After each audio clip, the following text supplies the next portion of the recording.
Hello friends, welcome back to Hindi miss.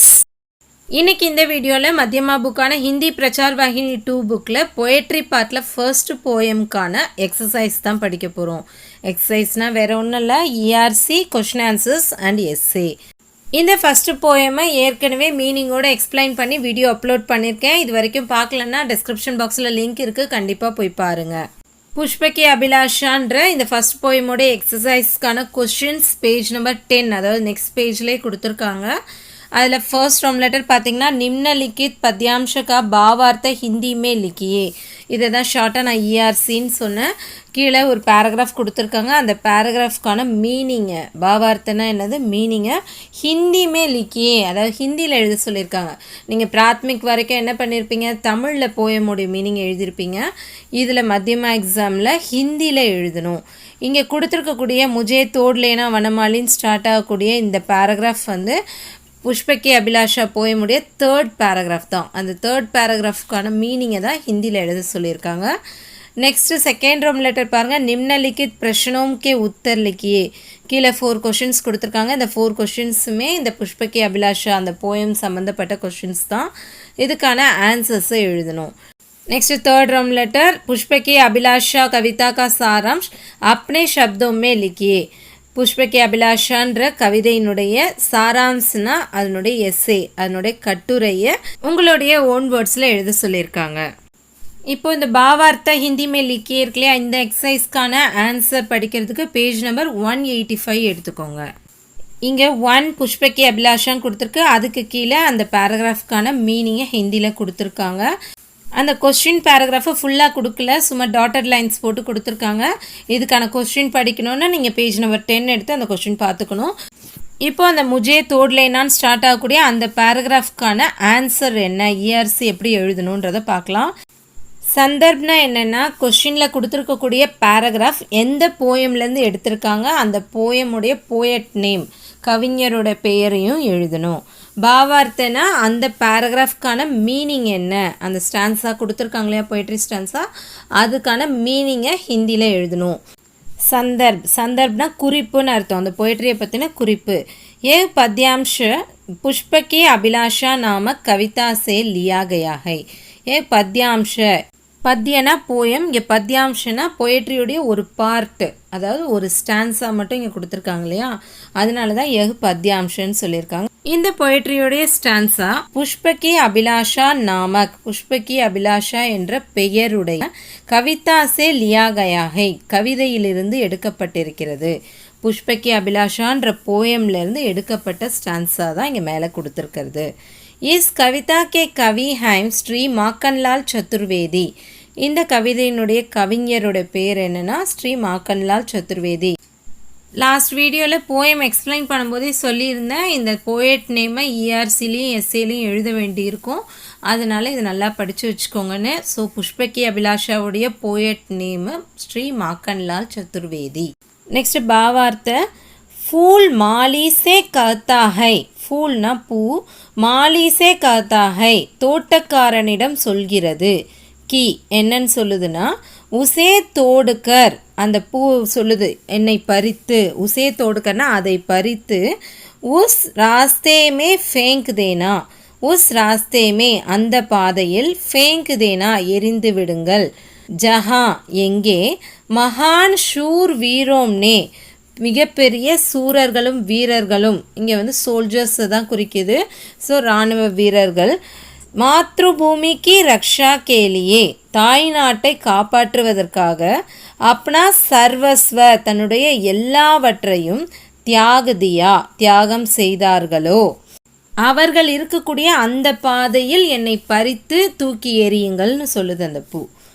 Aake Apni இச்சா bracket கர்த்தே ஹுயே, ஆகேனா மேலும், அப்னி இச்சா தன்னுடைய ஆசையை, பிரகட் கர்த்தே ஹுயே வெளிப்படுத்தி கொண்டே, ஃபூல் காத்தா ஹை பூ சொல்கிறது, கி என்ன சொல்லுது, வஹ் உன் ஷூர் வீரோம் கே பாவோமே படுக்கர், அந்த பூ உன் ஷூர் வீரோம் கே அந்த சோல்ஜர்ஸுடைய பாவோமே படுக்கர் கால்களில் பட்டு, அப்னே ஆப்கோ தன்னைத்தானே, கர்விலானா கர்வம் நிறைந்ததாக, அதாவது பெருமை மிக்க விஷயமாக, महसूस करता है உணர்ந்து கொள்ளும் அல்லது அனுபவித்து கொள்ளும்.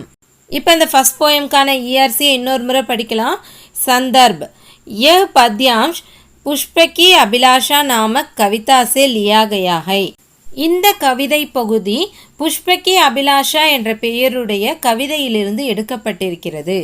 इस कविता के कवि हैं श्री माखनलाल चतुर्वेदी. இந்த கவிதையினுடைய கவிஞர் ஸ்ரீ மாக்கன்லால் சதுர்வேதி. பாவார்த்த சாராம்சம், இந்த பேராகிராஃபுடைய சாராம்சம். फूल माली से कहता है कि उसे तोड़कर उस रास्ते में फेंक देना जहाँ महान शूर वीरों ने मातृभूमि की रक्षा के लिए अपना सर्वस्व त्याग दिया. தாய்நாட்டை காப்பாற்றுவதற்காக தன்னுடைய எல்லாவற்றையும் தியாகம் செய்யக்கூடிய வீரர்கள் எந்த பாதையில் செல்கிறார்களோ அந்த பாதையில் தன்னை பறித்து தூக்கி எறியுமாறு பூ தோட்டக்காரனிடம் கேட்டுக்கொள்கிறது. आगे अपनी इच्छा प्रकट करते हुए फूल कहता है कि वह उन शूर वीरों के पांवों में पड़कर अपने आप को गर्वीला महसूस करता है. அந்த வீரர்களுடைய கால்களில் பட்டு தன்னைத்தானே பெருமையாக உணர்ந்து கொள்வேன் என்று அந்த பூ தன்னுடைய ஆசையை மேலும் கூறுகிறது. இப்போ ERC படித்தாச்சு. Next single line question answers இருக்கு இல்லையா, அந்த கொஷின் ஆன்சர்ஸ்க்கான ஆன்சர்ஸ் படிக்கிறதுக்கு பேஜ் நம்பர் 187 எடுத்துக்கோங்க. இங்கே 1 புஷ்பகி அபிலாஷான்னு கொடுத்துருக்காங்க. அதுக்கு கீழே இருக்கக்கூடிய இந்த 4 கொஷின் ஆன்சர்ஸ் தான் இந்த போயம்கான கொஷின் ஆன்சர்ஸ். फर्स्ट क्वेश्चन படிக்கலாம். इस कविता में पुष्प की अभिलाषा क्या है? इस कविता में இந்த கவிதையில் पुष्प की अभिलाषा क्या है? பூவினுடைய ஆசை என்ன? इस कविता में இந்த கவிதையில் पुष्प की अभिलाषा பூவினுடைய ஆசை यह है இதுதான். की என்னவென்றால் वह அது உன் மகான ஷூர் வீரோம் கே அந்த மிகச்சிறந்த வீரர்களுடைய பைரோம் கே தலே கிர்னா கால்களுக்கு அடியில் விழ சாஹ்தாஹை விரும்புகிறது. ஜின்ஹோனே யார் அப்னி மாத்ருபூமி கேலியே தன்னுடைய தாய்நாட்டிற்காக அப்னே ஆப்கோ தன்னைத்தானே நியோச்சாவார் கர்தியா தியாகம் செய்தார்களோ. Is Kavitha May புஷ்பகி Abhilasha யஹ் high கி वह उन महान शूर वीरों के पैरों के तले गिरना चाहता है जिन्होंने अपनी मातृभूमि के लिए अपने आप को न्योचावार कर दिया. தன் தாய்நாட்டிற்காக தன்னையே தியாகம் செய்யக்கூடிய வீரர்களுடைய கால்களுக்கடியில் விழ விரும்புவதே இந்த கவிதையில் பூவினுடைய ஆசையாகும். फूल क्यों देवता के सिर पर नहीं सजना चाहता? பூ ஏன் கடவுளின் தலைமேல் அலங்கரிக்க விரும்பவில்லை? फूल देवता के सिर पर பூ கடவுளின் தலைமேல் इसलिए नहीं सजना चाहता இதனால்தான் அலங்கரிக்க விரும்பவில்லை. की என்னவென்றால் वह सिर्फ एक अलंकार की वस्तु அது ஒரு அலங்கார பொருளாக மட்டும் बनकर रहना மாறி இருக்க नहीं चाहता है விரும்பவில்லை.